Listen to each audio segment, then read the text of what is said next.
ćemo sreću našim reprezentativkama, a inače smo ovoga vikenda u nizu brojnih sportskih događaja posjetili 38. izdanje Zagreb Delta Relija.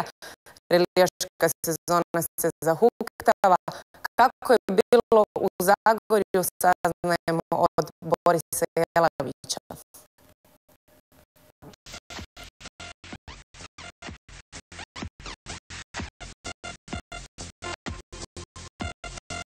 Sezona relija u Hrvatskoj nakon početka u Kumrovcu u Hrvatskom i Zagorju i nastavljena.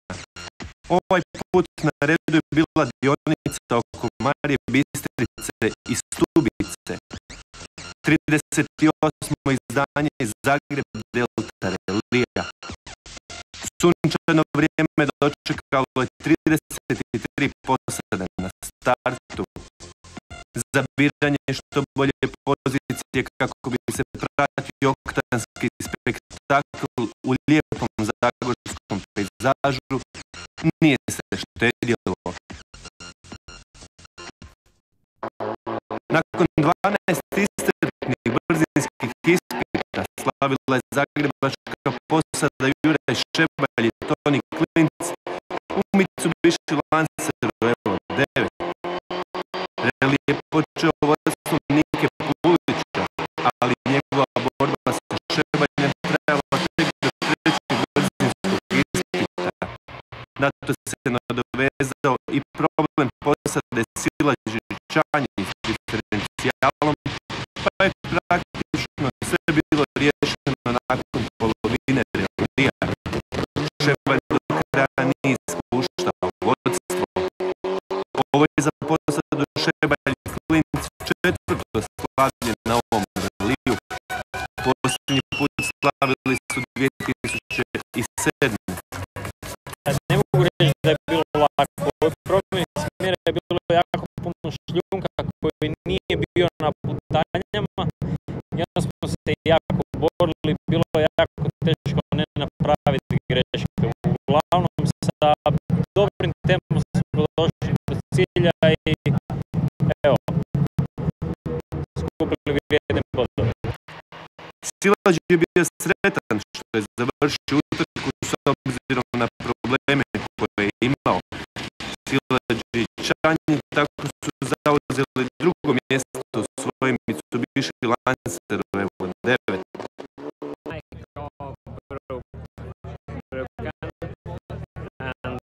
Zadovoljan sam jer imali smo probleme s našim automobilom i diferencijalom. Zahvaljujemo Puliću koji nam je uskočio u pomoć.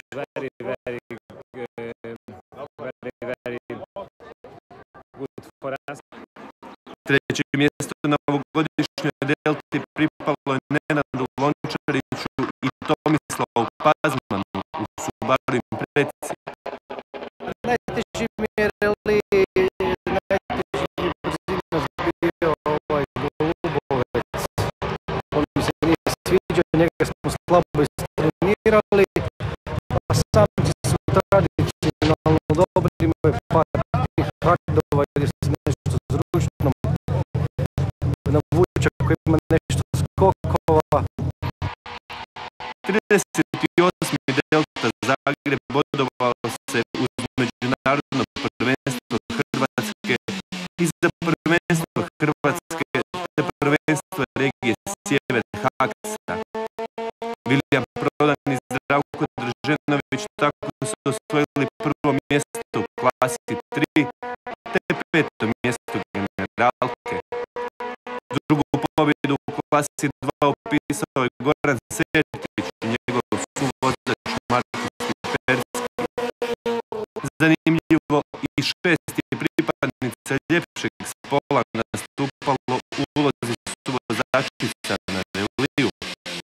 Tako su u klasi 4 slavili Marko Đurković i Lorena Nosić, smjestivši se na 6. mjesto generalke, dok je za njih u toj klasi završila posada Porecki Šivak. Dojmovi su super, stvarno, evo, pogotovo što smo u zadnjih 4 utrke odustali, odnosno skoro 5, da. Ali dobro, kvar, jedan je bila i naša greška i sad napokon je prokletstvo prekinuto.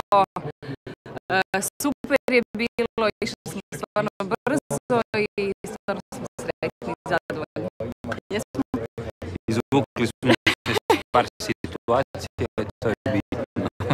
Vrlo težak reli, imali smo na njemu više problema nego u čitavoj prošloj sezoni, ali na kraju smo imali dovoljno sreće da uspijemo doći do drugog mjesta u klasi.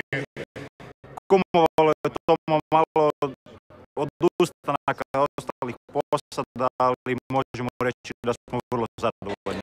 Završavamo ovogodišnju deltu sa maksimalnim zadovoljstvom. Danas je poslužilo i od vremena nadalje sve, da je od 33 posade na startu 23 su došle do cilja, da nije bilo nikakvih težih udesa, nadam se da su i svi gledatelji koji su bili u stazu maksimalno uživali, a sportski rezultat je onako kako su si ga vozači utvorili. Sezona relija uspješno je počela. Prava uzbuđenja tek su pred nama. Na radost svih zaljubljenika u brzinu i miris oktana.